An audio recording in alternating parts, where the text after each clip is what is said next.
Konami's revealed more details about Silent Hill F, and hardcore fans may want to start preparing themselves for a not-so-Silent Hill experience. New footage showcases gameplay far more combat-focused than your typical Silent Hill game. Producer Matoyo Okamoto says the combat will have a heavier focus on melee and be more action-oriented compared to last year's Silent Hill 2. This may already rub many fans the wrong way, given that the Silent Hill 2 remake is often criticized for having too much combat. In addition to this, a HUD can be seen, which any Silent Hill fan worth their salt can tell you is very out of place. The only previous titles to have any kind of a HUD were Book of Memories and Homecoming while firing a gun. Silent Hill 2 Remake did this as well. And trust me, the less comparisons to those games the better. Usually the series takes a more cinematic approach with no distractions on screen. This, however, feels more gamey. You can see it shows health, stamina, and a sanity meter, which sounds cool, but is not. Instead of using a sanity meter to mess with the player and add an extra layer of tension and unease,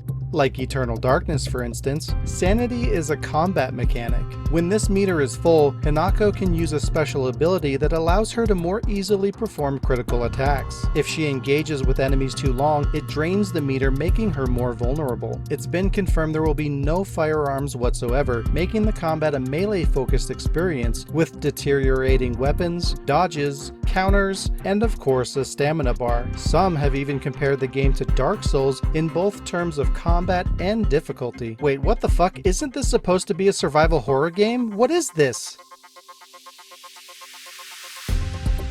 Right.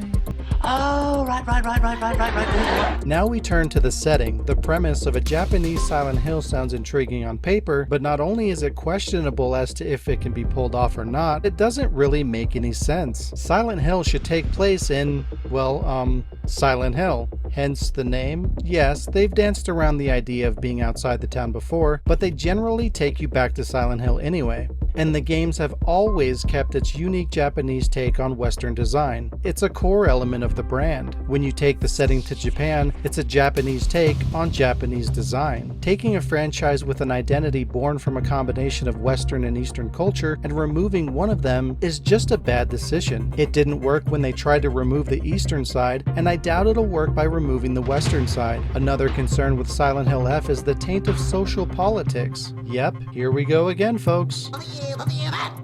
Recently, the game received its official rating, and among the listed warnings was gender discrimination and bullying. Okamoto confirmed the inclusion of said content, flat out stating that the game takes place in the 60s solely to tell a story about gender discrimination, and that gender is a big part of the story. It sure would be nice if we could keep our politics out of video games. Wouldn't it?